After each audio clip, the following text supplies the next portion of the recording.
My name is Michael Amalmilo.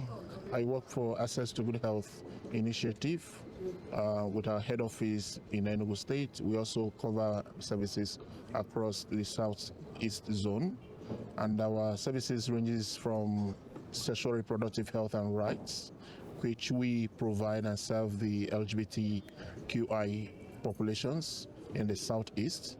We also provide paralegal services for the LGBT community, and then majorly some of our work also is on psychosocial support, counseling, and a whole lot of others. My name is Jude Onumabo. I work for Initiative for the Advancement of Improved Health and Development, popularly known as IAID.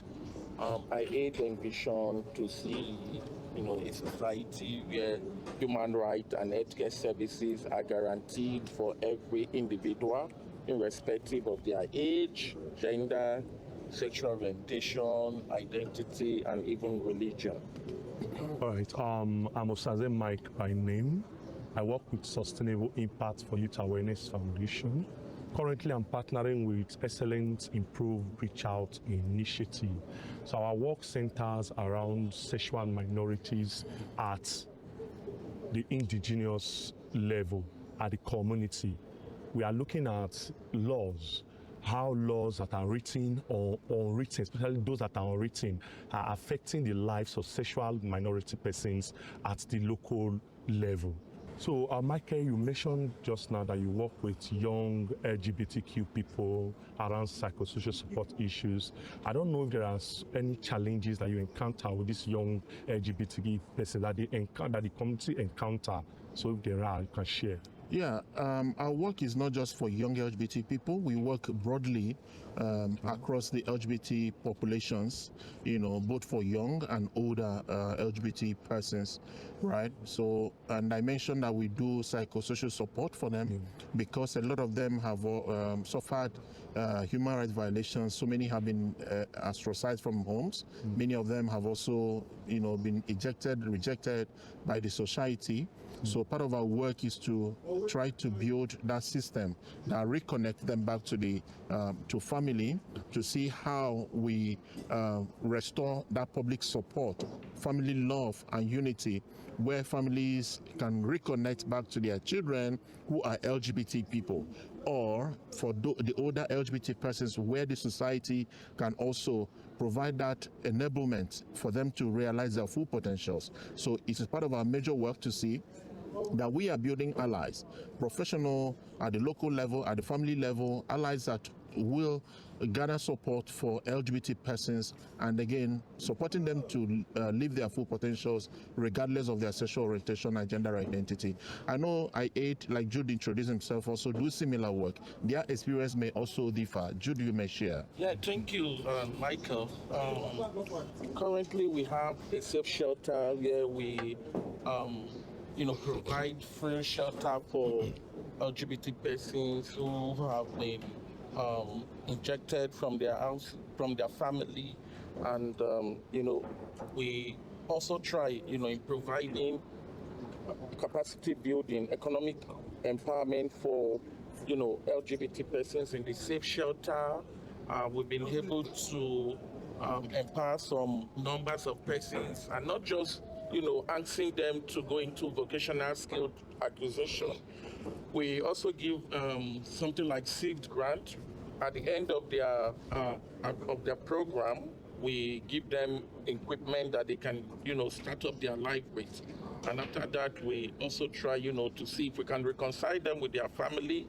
We do, but if we can't, if we cannot, we integrate them back into the society, where they can pick up their life and move on with their life, and also help other LGBT persons who might be going through such challenges. Okay, thank you very much, Jude. I think on our own end here, like I said earlier, we are looking at principles, codes unwritten codes and written codes that are affecting LGBTQIA persons at the community level. So the major challenge are those unwritten codes, those unwritten ethics, because at the community setting level where we have LGBTQ persons, you see this particular group or clan, we just come up, say we observe this particular person is behaving feminine. Though this person is male by birth, how come this person is behaving feminine? You see that clan, they will just raise up a particular code on themselves. They will raise up that code. Sometimes you are ostracized, sometimes you are given some activities to perform. So our works, these are the challenges we go through, because you can't really see those codes written that you can say, okay, let us begin to challenge this one after the other. So when we move from community to community, clan to clan, or council to council, we hear different stories and different ways by which LGBTQ persons are being ostracized or are being treated just due to sexual orientation or sexual preferences. So those are the major challenges. But what we are doing currently, we are trying to document. We are documenting, and one of the major, there are some similar codes that the various clans have. You understand? That similar code is Avik Botoki. So I'm using the Benin language. Botoki, Emana Yake, Botoki, Enyake Mirati, Enanialu. So they will see what that means is these LGBTQ persons, this idea that this child is portraying is gotten from Europe. You understand? Let me use that as an example. So that is that particular word, I think, cuts across those clans. That's those who have anal sex.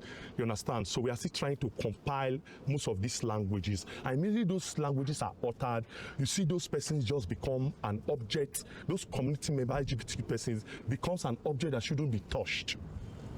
Then there are other twists, deus ex machinas. There are other twists to this event. When we did proper findings, we discovered that most of these priests that produce these unwritten laws, unwritten codes, that say we got it from social places as oral folklore, most of them are even LGBTQ persons. We get those informations from the LGBT persons who have been affected or whom some particular incantations or divinations have been conducted upon over time. Then when we get access to them, they tell us that, you see, that particular priest that is there, that is a so and so community, was at a time a boyfriend or girlfriend to another community member. So these things, although we do not take it as surprise, because we know there are high levels of hypocrisy, and these persons, they want to protect a particular tradition. So Mike, yes. I want to come in. Are you saying that some of these traditional practices, you know, which the traditional priests perpetuate against LGBT people, like I work in the Igbo settings, and I've seen where a lot of these traditional worshippers parade LGBT people, suspected LGBT people, or some of them who were also caught in the act having sex with each other. They are being paraded naked, and again charged with some bills that they will have to come to do a land cleansing, right? That's Ekwalo in Igbo land. Okay. Ekwalo, you buy yam, you buy goats, you buy all those items to come and kwalo, that's to cleanse the land. Are you saying that those are not like divinations from the gods or unwritten codes, or maybe a decision from these gods, not from the gods, but from the chief priests? Those is in two ways. The particular setting you just described is one form. That is when the youths of that community, overzealous youths, gets to hear an information that these two LGBT persons, they are dating or they are having sexual intercourse. When you see the youth parading them, you just know that this is the youth angle. But the other side have to do with the priests. When the parents report those two LGBT persons to a priest, then the priest tells you that there is a code. The priest will tell you, first of all, that there are spirits in charge of this activity. Maybe that the two persons presented, they will tell you this through divination, that this one is having the masculine spirit inside of him, while the other that is masculine presenting, the priest will tell you that particular LGBT person is having the feminine spirits in that person. So who makes that decision? That decision is from oral tradition. is being passed from generation to generation. So sometimes there are extra codes added by the priests. Like a belief. Yes, it's being passed, it's folklore passed to them. They will cite forefathers, but sometimes they will just tell you, based on this divination that has been conducted for these two persons, this is what now takes place. Then after that priest, the second community or clan hears it, then they adopt. So that's how it goes. So it's in two forms. The setting you mentioned for when the youths are parading LGBTQ persons, that's when they say they will just they tie leaves on their necks. You know, so they will have a cock on their hand that this is what they are doing, an abomination or a taboo. That's from the youth angle. But sometimes we don't have that parade. This is when the family or the parents believes that there is something behind the action of that LGBTQI person. So they go directly to the priest. The priest begins to do divinations. So at that stage, we get this information directly from most of the LGBTQ persons who have gone through this process. They pass the information to us, maybe after 2 months or sometimes after a month. Then when the family persists, that's those for the family that insist that they will go through the priest cleansing and all those levels. So we now come in.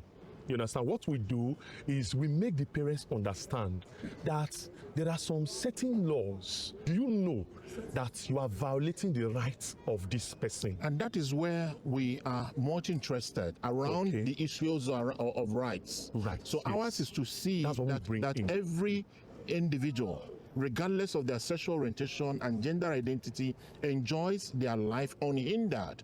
So thankful to the Free to Be Me project.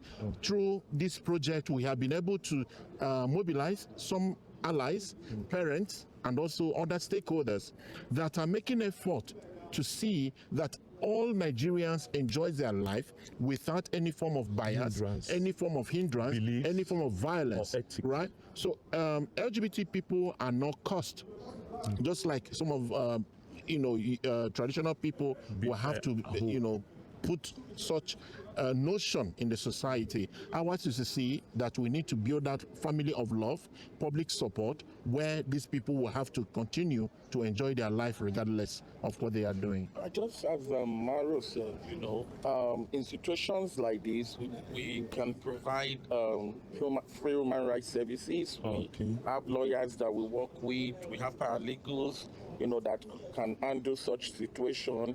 Because when it comes to that, it's more of like an harassment and abuse, on the individual. So human rights services can be provided, paralegal services can be provided.